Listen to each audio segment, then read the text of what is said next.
jangan lupa tolong di-subscribe dan ketik loncengnya. Terima kasih. Rumah rohani itu merupakan sesuatu hal yang sangat bagus sekali diterapkan di tengah-tengah hidup kita gitu. Jadi saya pikir kalau penerapannya bagus dan kalau kita masing-masing itu menerapkan dalam setiap hidup kita apa yang kita tangkap, saya percaya sangat dahsyat luar biasa.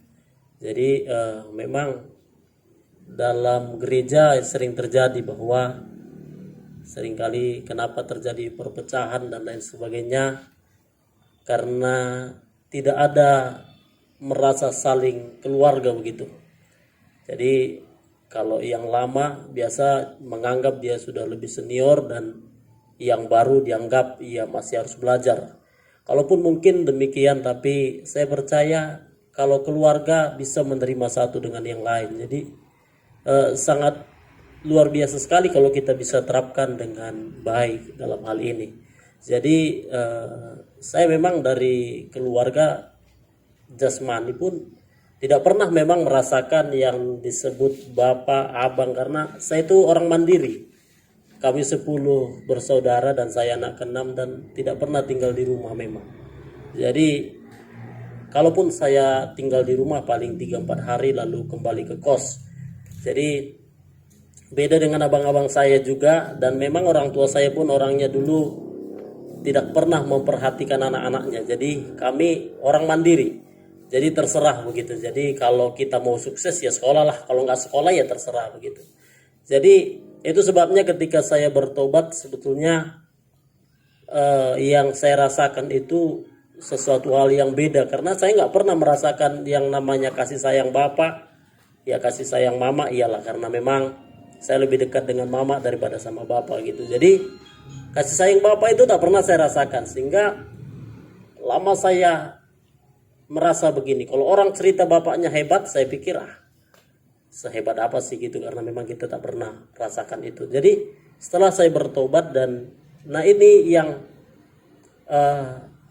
membuat saya rasanya berbeda begitu. Jadi dari dulu memang ada beberapa memang yang menginjili melayani saya, membuat saya lahir baru dulu pertama dari gereja Pantai Kosta, dan saya juga menghormati beliau sebagai perpanjangan tangan Tuhan menjamah hidup saya pada waktu itu. Memang ada kesatuan di dalam rumah Tuhan, dalam rumah rohani itu sangat indah sekali. Tapi itu semuanya kalau kita kerjakan, dan kalau tidak dikerjakan memang hanya sekedar omong doang kok menurut saya. Jadi dan juga bagi saya sebagai anak rohani juga saya juga rindu sekali gitu. Jadi kita ini macam saya mungkin banyak kekurangan juga lah, namanya saya juga baru bertobat dan mungkin artinya 10 tahun yang lalu pun, tapi orang tua saya tidak pernah bisa jadi contoh. Jadi ketika kami sebagai anak rohani ya tegurlah kami kalau salah begitu. Kami juga butuhkan, terutama buat saya pribadi, butuhkan teguran gitu. Kadang-kadang kita nggak ngerti salah kita apa, letak salah kita di mana. Jadi kalau nggak ada teguran ya kita bingung juga begitu. Jadi saya harapkan juga bagi teman-teman semuanya, saudara Siman di sini, ya luar biasa kalau kita terapkan dengan baik. Ini yang saya dapat, puji Tuhan. Salam. Baik, saya mau sampaikan yang dibagikan Bapak Malau beberapa minggu lalu soal menjadi kuat dan menang, dan itu yang saya bagikan juga kemarin di Gambangan. Dan saya paling suka dengan ayat itu, Daniel 11 ayat 32 itu, orang-orang berlaku fasik terhadap perjanjian akan dibujukkan sampai murtad, tapi umat yang mengenal Allahnya akan tetap kuat dan akan bertindak gitu ya. Jadi ya sehubungan juga dengan rumah rohani yang kita bahas ini, saya nangkapnya malah gini gitu ya, kalau kita mengenal Tuhan ya pasti kita akan berfungsi gitu ya, dan mengerti. Misalnya gereja itu rumah rohani gitu ya, tempat kediaman Tuhan gitu ya. Jadi setiap kita punya peran di sana gitu ya, kita bukan orang asing gitu. Jadi kita ya dengan kita semakin mengenal Tuhan, ya kita di dalamnya ikut membangun gitu ya, menolong satu dengan yang lain dengan apa yang kita bisa, tentunya apa yang kita punya gitu ya. Jadi ya yang paling kuat di hati saya itu gitu ya, karena itu tadi ayat yang pertama, bagian yang pertama itu orang yang berlaku fasik itu gitu, karena perjanjian akan dibujang sampai murtad gitu. Tapi umat yang mengenal Allah, jadi artinya kalau kita mengenal Tuhan nggak akan tertipu kita gitu. Itu yang paling kuat saya tangkap gitu ya. Jadi memang itu dari dulu kalau disampaikan saya sangat diberkati dengan itu, dan memang beberapa minggu lalu juga Bapak rohani kita, Bapak Gembala Sidang kita, Bapak Pendeta Malau bagikan itu gitu ya, dan saya pegang kuat itu ayat firman Tuhan itu gitu ya. So, memang kalau orang gak kenal Tuhan memang bingung gitu ya, pasti makanya kadang-kadang banyak yang mau mundur, yang mau apa segala macam gitu. Cuma kadang-kadang ya itulah rupanya ya, justru kita sebenarnya berpikir gini, kok jadi mundur gitu ya, tapi ya itulah rupanya memang harus mengenal Tuhan itu tadi gitu ya. Jadi memang kita pasti hidup di rumah rohani itu dengan apalah gitu ya, dengan semestinya gitu ya. Kan saya ingat juga waktu kebaktian 10 malam dulu pernah juga saya bagikan begini, 2 Timotius 1:7 itu Allah tidak memberikan roh ketakutan, tapi roh membangkitkan kekuatan, kasih dan ketertiban. Jadi yang saya bagian waktu itu ketertiban gitu. Jadi semakin kita mengenal Tuhan sebenarnya kita makin tertib gitu. Gak pala mesti didikte-dikte seperti yang bilang Bapak Gembala Sidang tadi. Saya sangat setuju itu. Justru didikte-dikte ya kayaknya gimana gitu ya, berarti hanya karena peraturan gitu, bukan kehidupan gitu. Tapi semakin kita mengenal Tuhan nggak karena didikte lagi gitu. Memang kita mengerti gitu apa yang harus kita lakukan, apa yang harus kita perbuat. Tidak karena memang mau supaya orang bilang kita apa segala macam gitu ya. Jadi nggak itu lagi motivasinya. Itu sih yang saya apakan gitu ya, yang saya dapatkan. Dan juga kemarin saya dengar sekilas gini, ada kesaksian di sana,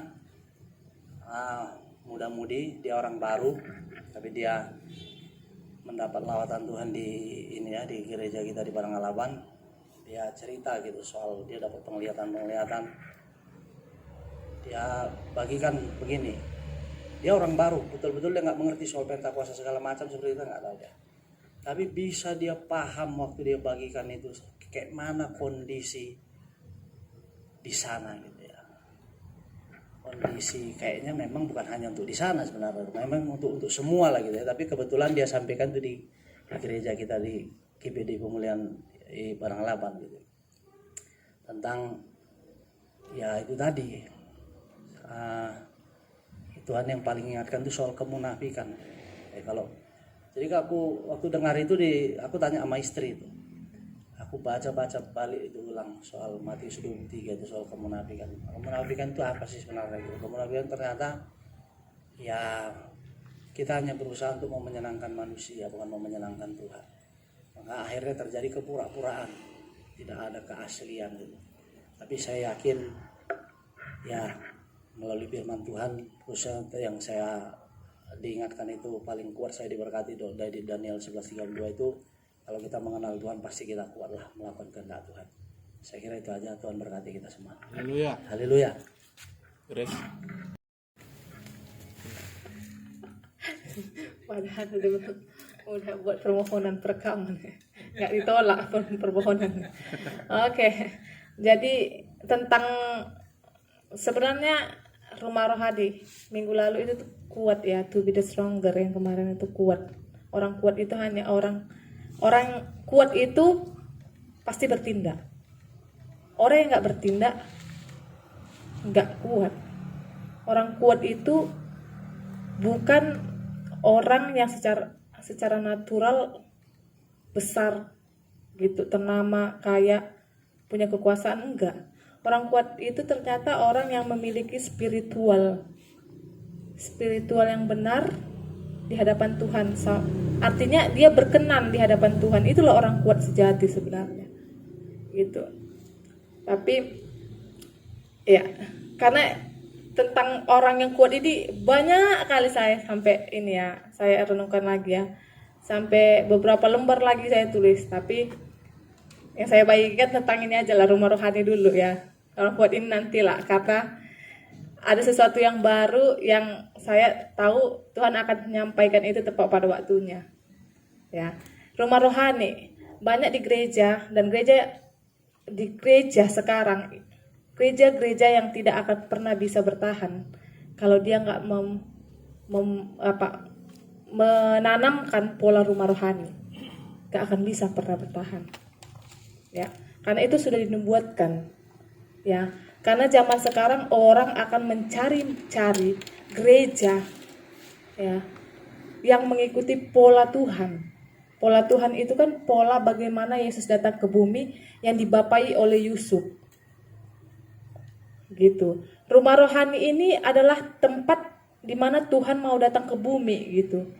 Kenapa ada rumah rohani? Karena Tuhan itu akan datang ke bumi kalau ada keluarganya. Keluarga rumah rohani ini berbicara tentang keluarga Allah. Nah, makanya di rumah rohani itu ada kesamaan tujuan, visi yang sama. Kalau di dalam rumah, yang satu minta kamarnya 3x4, yang satu minta 7x8, padahal rumahnya cuma 1x2. Gitu, gak bisa. Nah, yang dimaksud rumah rohani yang Tuhan inginkan itu adalah rumah yang memiliki polanya Tuhan, dan gereja yang memiliki visi dan misi yang sama. Dengan siapa? Dengan Bapa rohani. Karena apa? Covenant atau perjanjian yang Tuhan buat di bumi dimulai dari Bapa rohani, bukan kepada individu. Ya. Keluarga dimulai dari pemimpin, Bapa yang memimpin. Keluarga gak akan bisa tiba-tiba ada pastor ini yang di luar lahir itu si Angel yang ada di dalamnya. Pasti bapak dan mamanya dulu gitu. Kenapa kita harus taat kepada Bapa rohani? Karena perjanjian Tuhan membangun rumah itu dimulai dari Bapa. Makanya di dalam rumah ada pertanggungjawaban oleh seorang bapak di dalam rumah. Kalau kita seorang anak, kalau kita keluar ada apa-apa, kita punya identitas. Misalnya ya Bapak Ibu, kita ada kecelakaan di luar, ditanya ini anak siapa? Gitu. Dilihat identitasnya, oh anak ini misalnya ada identitasnya. Tapi kalau seorang anak atau gereja yang nggak memiliki pola rumah, atau dengan kata lainnya anak yang di panti asuhan, nggak jelas asal usulnya, nggak ada identitasnya. Mungkin orang berpikir, oh rame ya, panti asuhan itu kayaknya enak ya, di situ rame, gitu. Terus mereka sering main-main, nyanyiannya seru ya, bandnya seru ya, kayaknya gitu. Tapi gak ada identitas, gitu. Jadi di keluar pun dia melakukan sesuatu, asal usulnya gak jelas gitu. Anak panti asuhan, gitu. Kalau ada pun pemimpinnya, belum tentu dia akan kembali ke panti asuhan itu. Mungkin pemimpin panti asuhan itu udah mati gitu, udah meninggal. Orang yang mengenal dia hanya orang yang meninggal itu, gitu. Pola rumah, gitu. Sangat penting sih rumah rohani ini, karena orang sekarang akan melihat gereja-gereja yang benar adalah gereja-gereja yang menampilkan terangnya Allah di dalam rumah, gitu. Karena generasi sekarang adalah generasi yang tidak merasakan apa arti keluarga di jasmaninya. Bahkan anak-anak pelayan-pelayan di dalam gereja pun gak merasakan keluarga yang harmonis di dalam rumahnya. Zaman sekarang itu hampir 80%. Dilihat dari kekerasan anak di Indonesia. Bahkan gitu. Itu yang dikatakan orang yang merasa dia di rumah rohani tapi ternyata dia jauh. itulah orang-orang yang akan nantinya akan melakukan kekerasan di rumah jasmani. Gitu. 80% anak-anak di Indonesia itu berpenyakit mental oleh karena keluarga. Dan mereka mencari gereja yang memiliki pola rumah rohani. Dan gak semua gereja menerapkan pola ini. Makanya, kenapa? Makanya banyak anak-anak yang mencari di gereja ini. Oh, gak dapatnya, ganti lagi gereja ini, gereja ini, gereja. Bahkan ada gereja sekarang yang kosong. Ada gereja yang gak ada anak sekolah minggunya. Terbukti. Kenapa? Karena gak ada dilihatnya pola yang gitu. Jadi pola rumah rohani ini sebenarnya pola yang Tuhan inginkan untuk Tuhan hadir sebenarnya. Gitu. Kalau kita bicara mau menghadirkan Tuhan, dimulailah dari rumah rohani. Ya, mulai dari ketaatan dan respon kita. Kalau saya, nanti dampaknya banyak tentang warisan itu. Saya pernah bagikan warisannya banyak sekali ya di PowerPoint waktu hari Minggu itu. Warisannya banyak sekali gitu. Bahkan warisan legacy, warisan gitu. Warisan itu, kalau warisan rohani itu kekal, bukan hanya turun ke kita. Kalau saya tangkap ya Bapak Ibu ya, adik-adik ya. Misalnya, bukan jasmani. Kalau jasmani itu terbatas, bisa habis. Mungkin saya punya anak, gitu ya. Kalau ada warisan saya, misalnya berapa ratus juta, anak saya sudah di zaman apa gitu. 20 tahun, 10 tahun ke depan. Gak berguna lagi warisan segitu gitu. Tapi kalau warisan rohani itu, yang saya dapat itu bahkan seluruh sampai keturunan saya kekal gitu mendapatkannya. Kalau saya menjadi anak di dalam rumah, bukan di dalam panti asuhan gitu. Warisannya itu terbukti kekal karena itu janji Tuhan, dan janji Tuhan tidak pernah dia ingkari. Itu kan hukum kerjanya Allah. Hukum kerjanya Allah bahwa dia tidak pernah mengingkari janjinya. Makanya kata Tuhan, apa yang dijanjikan kepada Abraham itu yang akan sampai kepadaku gitu, pada kita. Hukum kerjanya Allah. Makanya karena hukum kerjanya Allah begitu ya, kan jatuhnya kan seorang anak kalau tidak mendengarkan orang tuanya kan bukan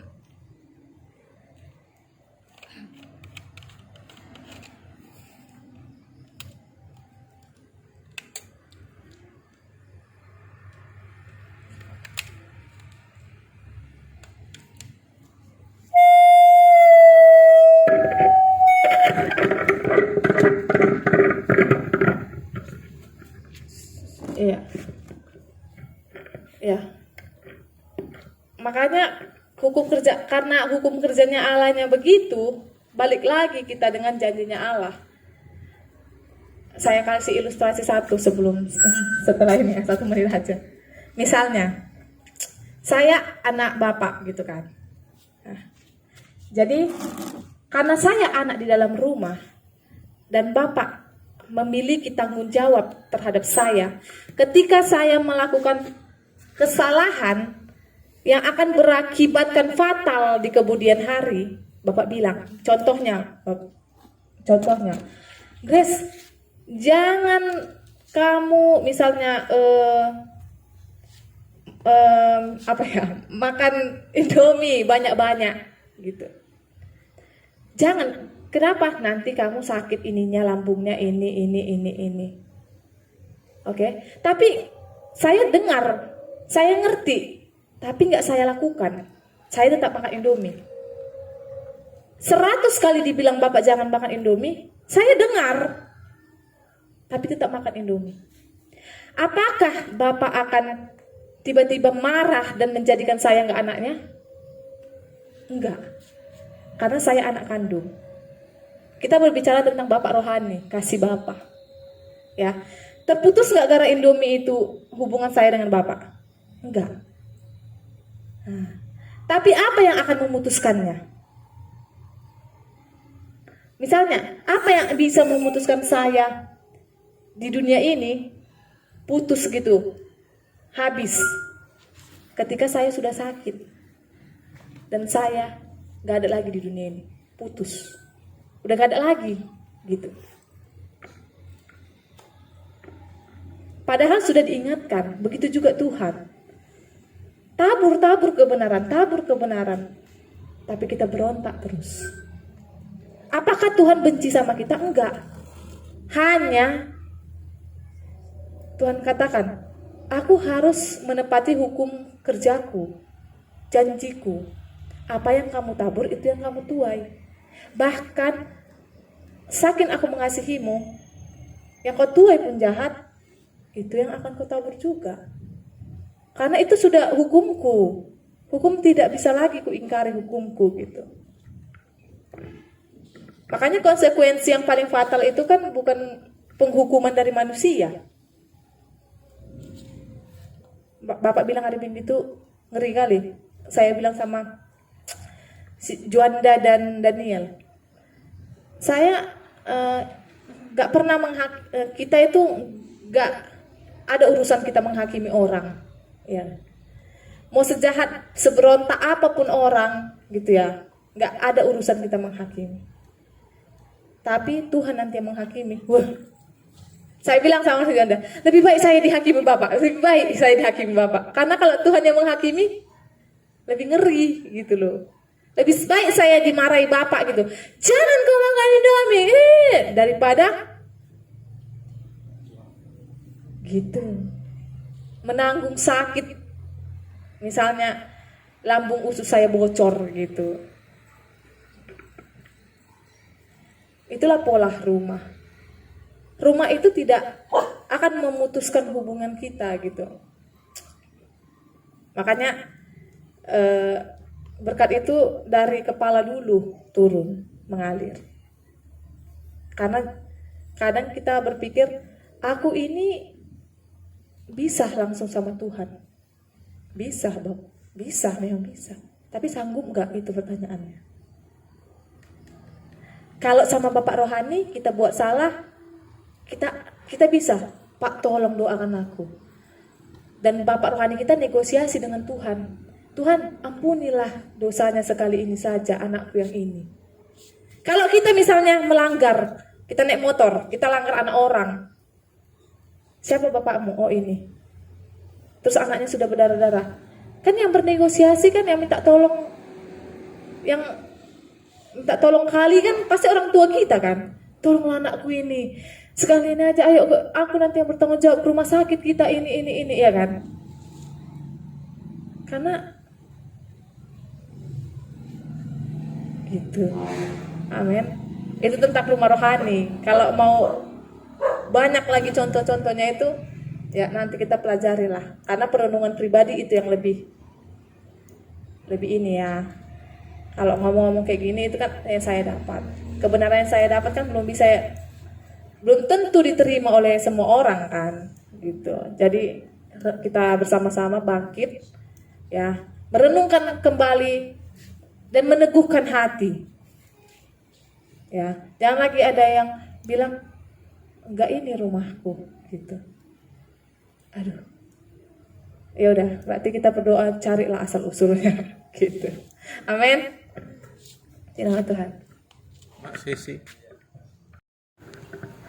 Kehidupan di rumah rohani itu dalam Mazmur 84 ayat 1, di situ di kediaman Tuhan itu enak gitu ya kan, semuanya ada sumber segalanya. Di rumah Tuhan itu sumber segalanya, berkat-berkat juga ada di dalam rumah Tuhan. Jadi dalam rumah Tuhan itu enak, dan dalam rumah Tuhan itu ada kekuatan yang baru itu ada di dalam rumah Tuhan. Jadi ketika kita terhubung di dalam rumah Tuhan, semuanya itu kita itu akan mendapat segala sesuatu yang difirmankan Tuhan itu dari hidup kita, bagi hidup kita. Jadi ketika kita terhubung dalam rumah Tuhan, kita itu mendapat warisan rohani. Apa yang diwariskan Tuhan bagi Abraham itu kita juga mendapatkan kan, seperti kemarin bilang Bapak, kita itu dicangkokkan gitu kan. kita itu dicangkokkan dengan Abraham. Jadi apa yang diterima oleh Abraham itu akan kita terima juga gitu.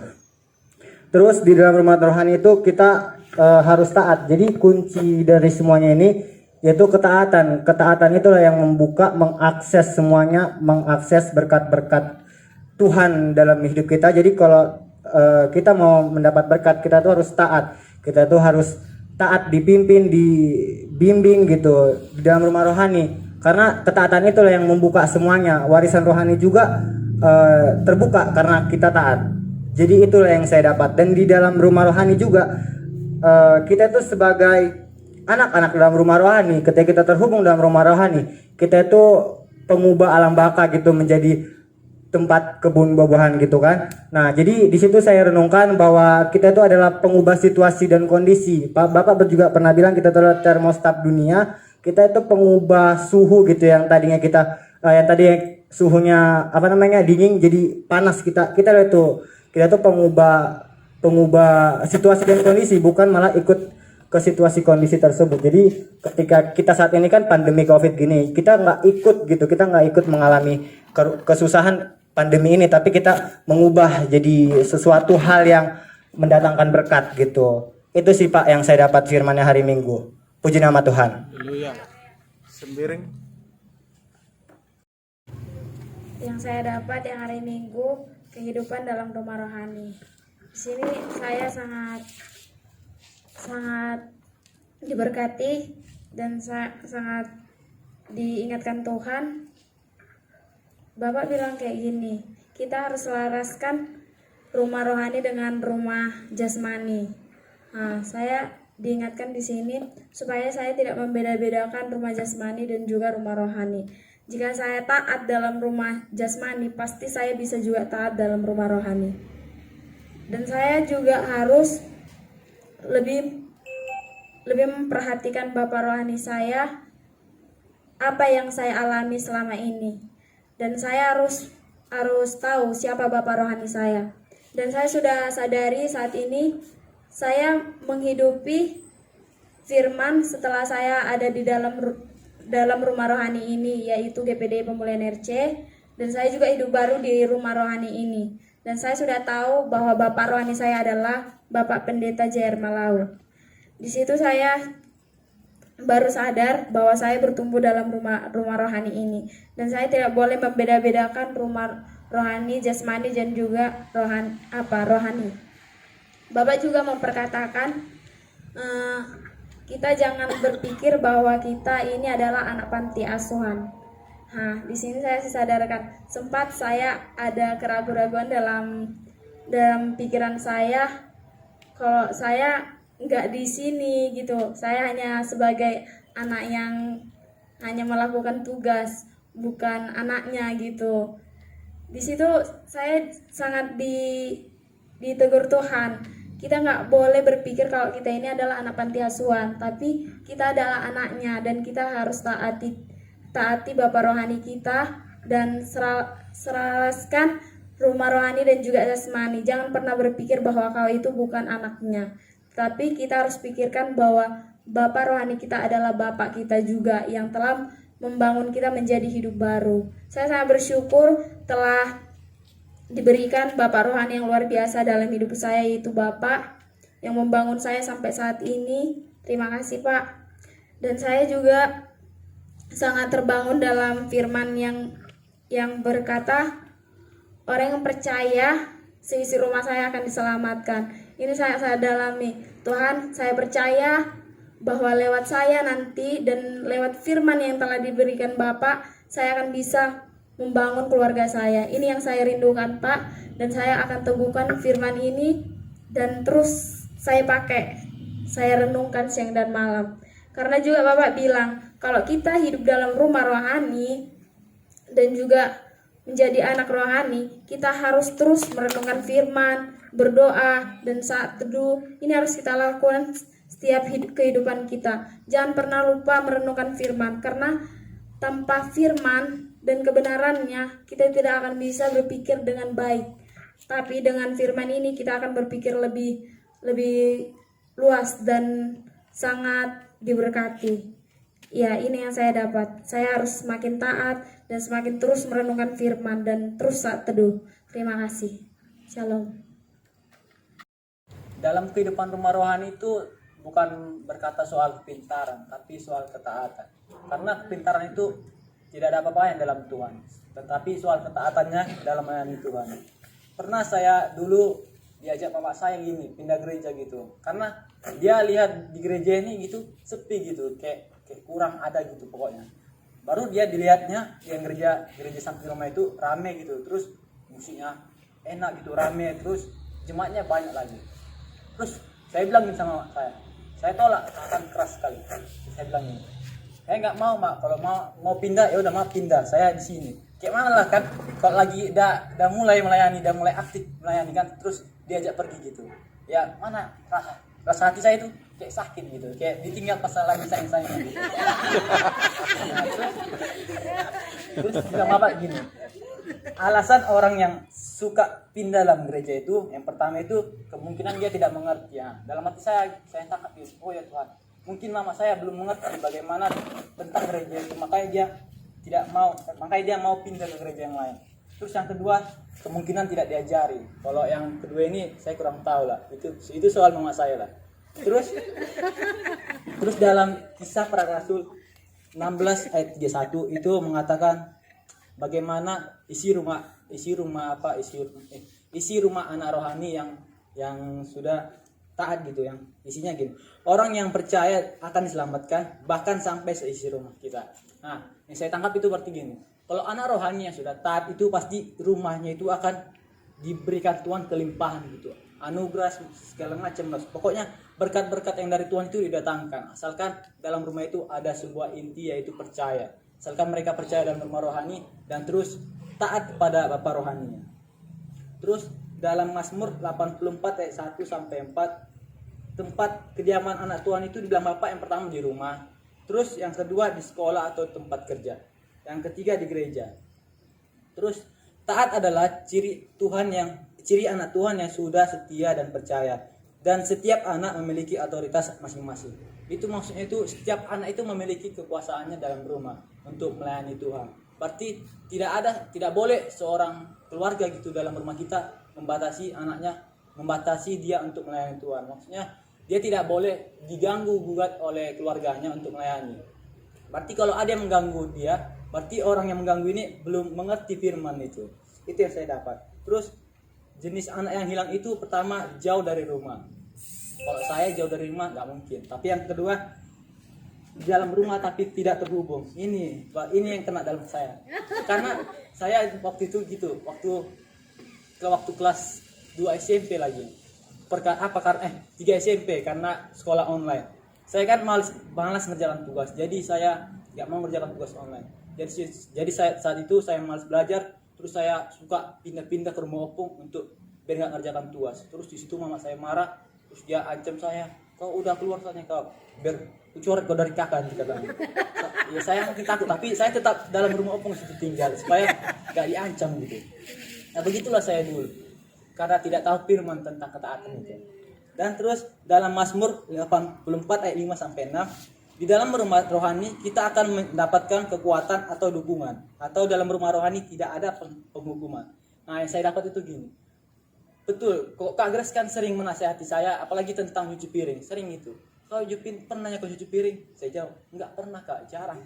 Situ, karena saya enggak suka megang air. Terus saya bilang Kak Grace gini, itu nyuci piring itu ada hikmatnya Jepin. Jadi kau tekunin itu biar kau dapat sesuatu yang baru nanti.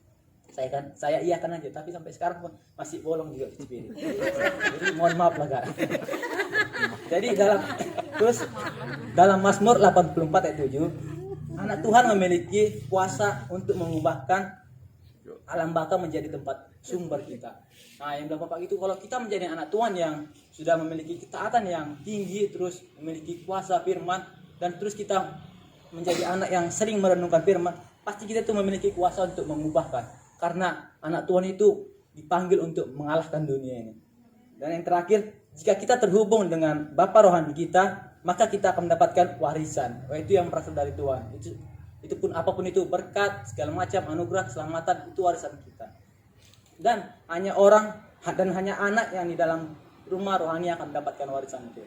Maksudnya gini, anak yang sudah terhubung dalam rumah rohani dan sudah yang dekat dengan Bapak rohani saja yang bisa mendapatkan warisan itu. Karena kalau misalnya orang lain kita kasih berkat, sedangkan anak kita yang dalam rumah nggak kita kasih berkat, itu aneh sekali. Nggak ada orang tua ngasih berkat sama orang lain, itu pasti mustahil itu. Mungkin orang tuanya agak aneh lah gitu. Jadi begitulah.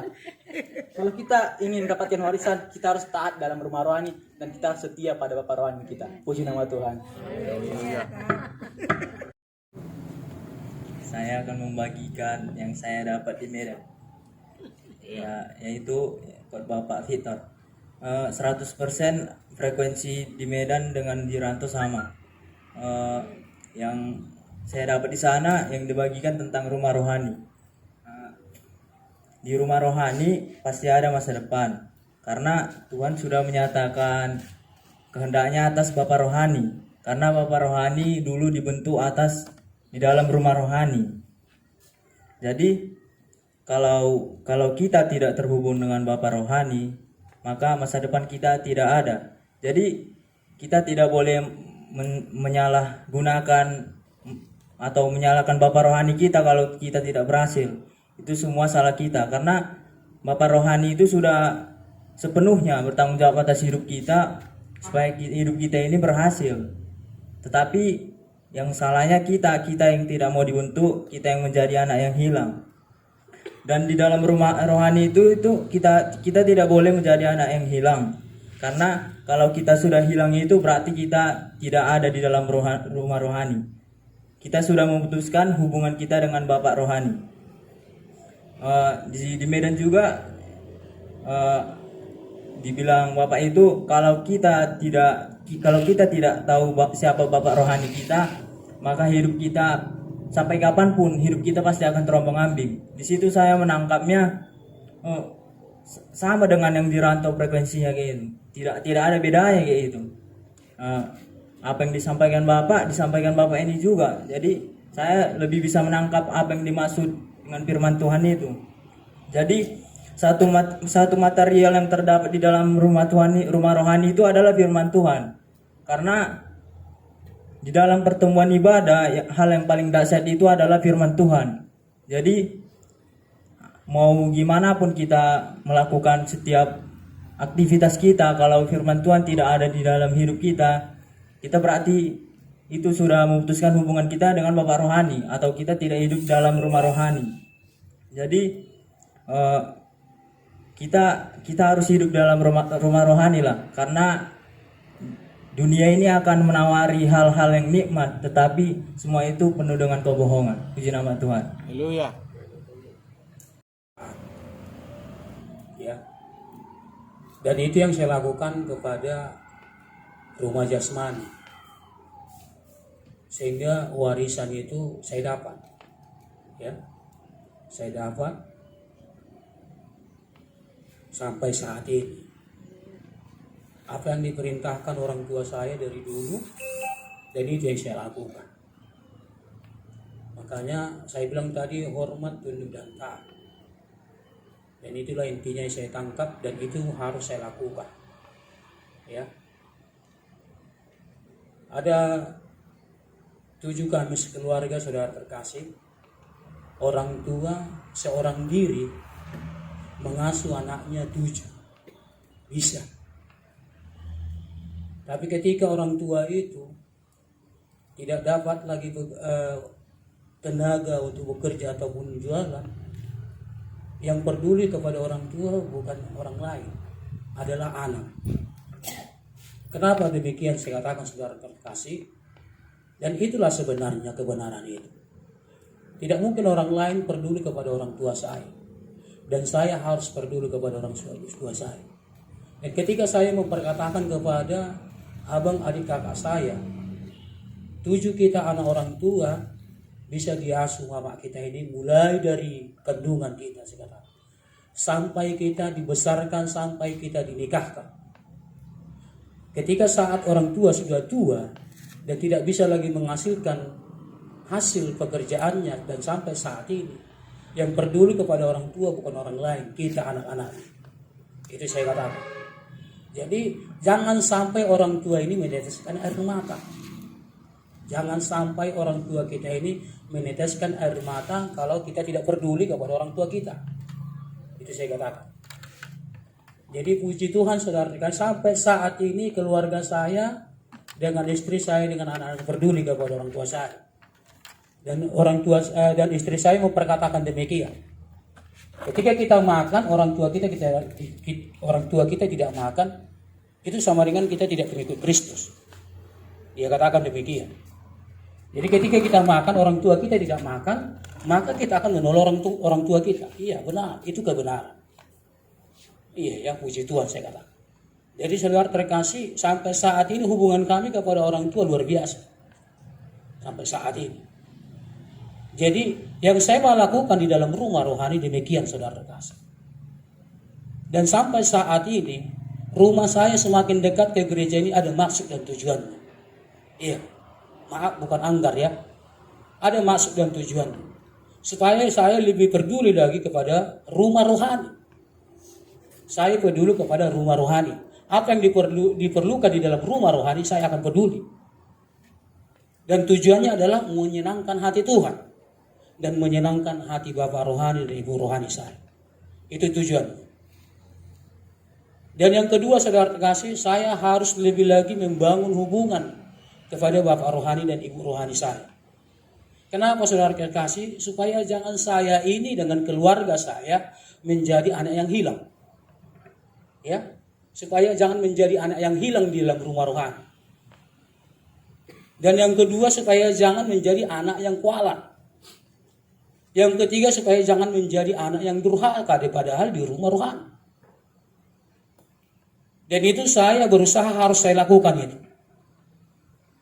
Saya harus berusaha saya lakukan supaya saya dapat mendapatkan warisan rohani dari Bapak rohani yang sudah disampaikan Tuhan melalui Bapak rohani saya dengan Bapak Ibu rohani saya. Yang ketiga saya harus peduli ke gereja ini. Artinya apa yang dibutuhkan di dalam rumah rohani, dengan ketulusan saya harus berkorban gitu artinya. Saya harus berkorban, saya harus memberi.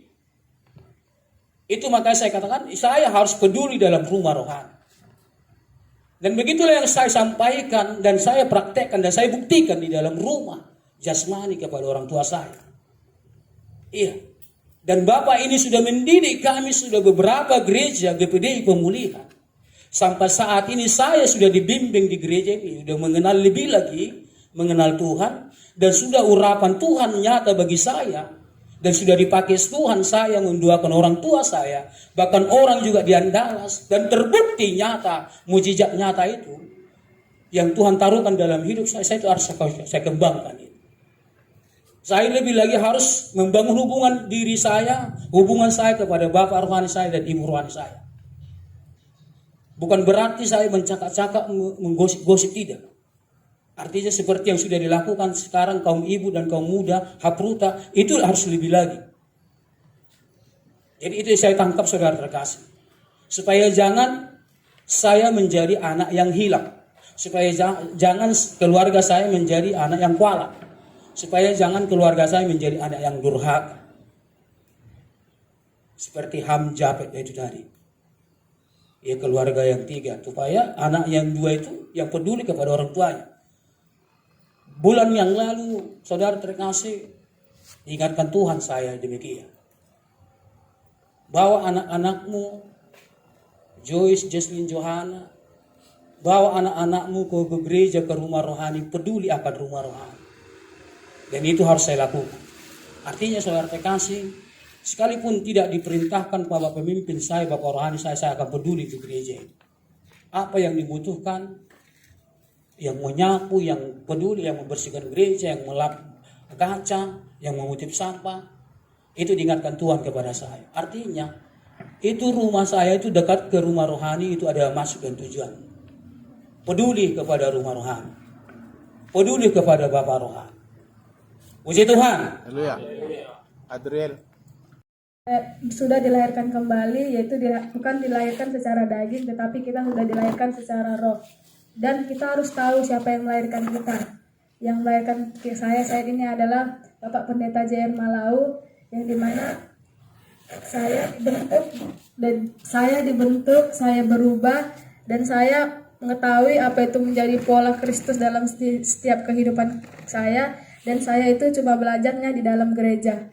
Dan Bapak Rohani juga adalah Bapak yang akan berjaga-jaga atas jiwaku, karena di dalam rumah rohani terdapat segalanya. Karena Bapak juga bilang di dalam rumah rohani itu adalah sumber kebahagiaan itu terdapat dalam rumah rohani, sumber berkat itu ada di dalam rumah rohani, dan sumber kebahagiaan kita ada di dalam rumah rohani. Ketika kita taat, ketika kita melakukan apa yang menjadi kehendak Tuhan dalam setiap kehidupan kita, maka apa yang dijanjikan Tuhan kepada Abraham akan tergenapi kepada kita ketika kita taat kepada pemimpin. Dan saya juga diarahkan Tuhan tadi di jalan aku gini, Tuhan, aku pengen dengar apa itu tentang keluarga gitu, Pak.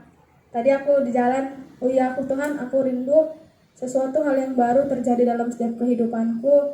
Aku pengen mendengar, karena udah lama aku juga akan Pak belajar tentang mujizat pertama kali yang Tuhan lakukan itu di dalam pernikahan.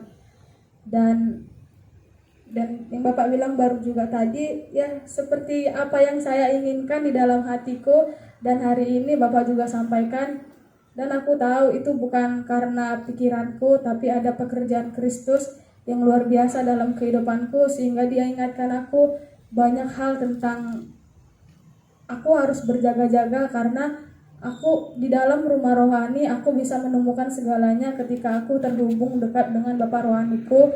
Di dalam rumah rohani aku bisa mengetahui apa yang tidak aku ketahui, tapi Tuhan Yesus, Roh Kudus terus mengajarkannya, karena ketika kita sudah lahir baru, kita tetap dipimpin oleh Roh Kudus.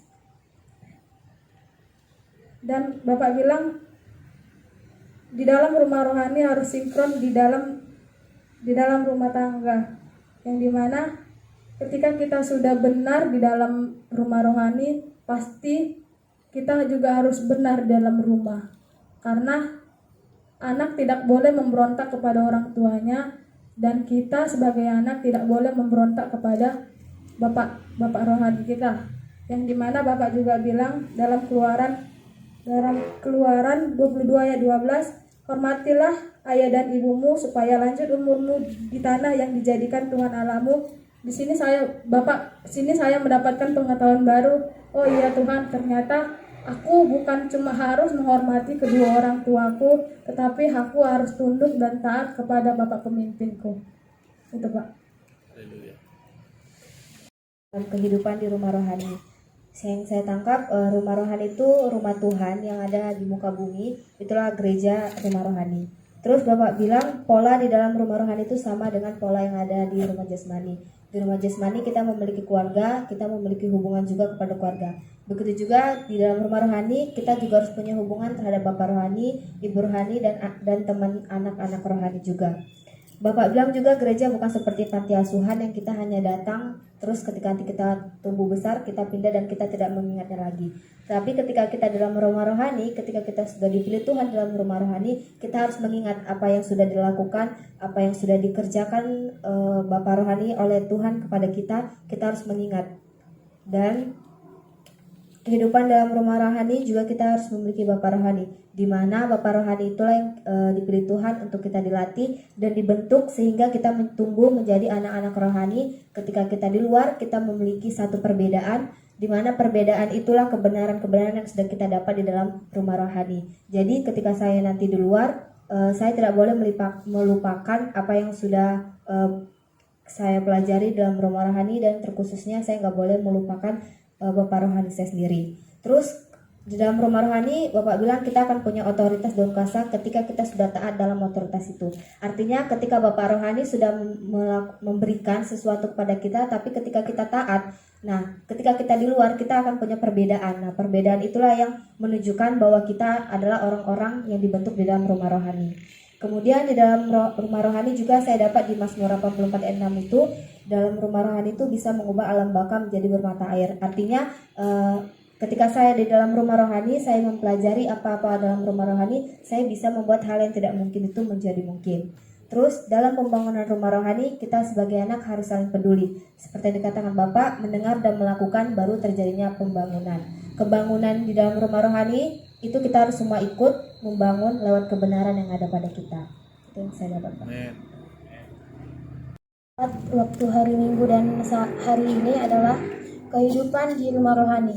Jadi gereja itu adalah rumahnya Allah dan Bapa dan Yesus sebagai Bapaknya. Setiap orang yang lahir baru di rumah rohani itu menjadi satu DNA dengan orang tuanya.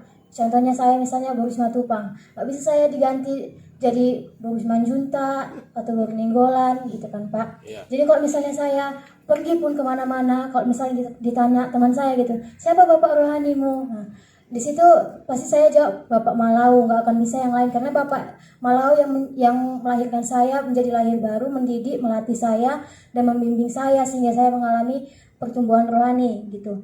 Dan sebagai anak kita juga harus punya peran, harus punya tanggung jawab, harus juga taat supaya Tuhan nggak menghukum kita seperti di Maleakhi 6 ayat berapa kemarin itu ya. Nah kemudian kita juga sebagai anak jangan menganggap rumah rohani itu sebagai panti asuhan gitu. Jangan sebagai anak hilang lah, jauh di mata, jauh di hati. Ada juga yang jauh di dekat di mata, jauh di hati. Itulah yang tidak peduli dengan rumah rohani dan tidak mau punya tanggung jawab, ya sekedar aja gitu Pak.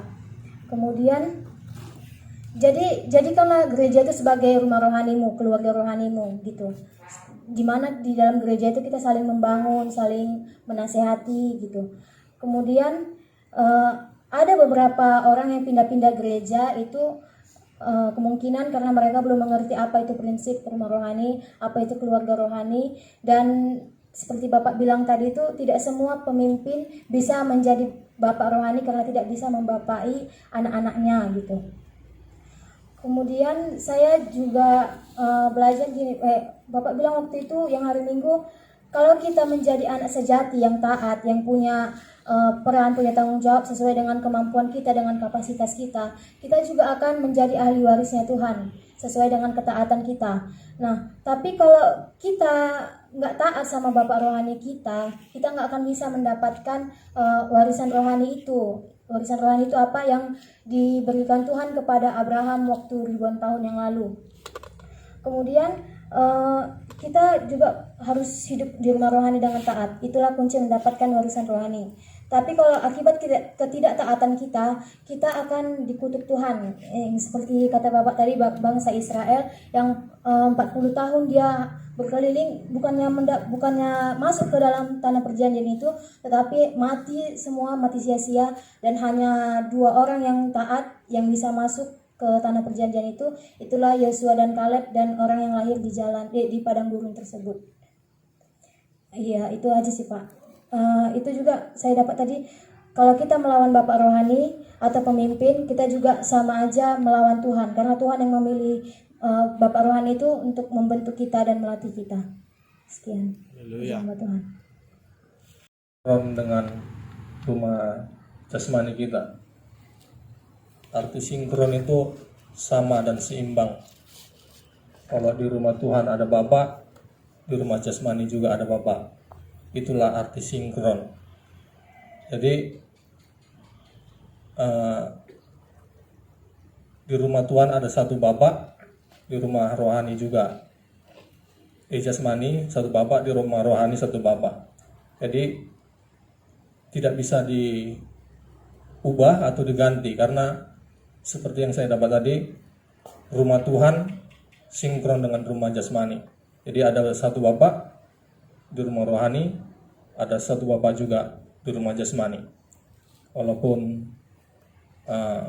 banyak kekurangan, banyak kelemahan Bapa jasmani, kita tidak bisa mengubahnya, pindah jadi ganti Bapa.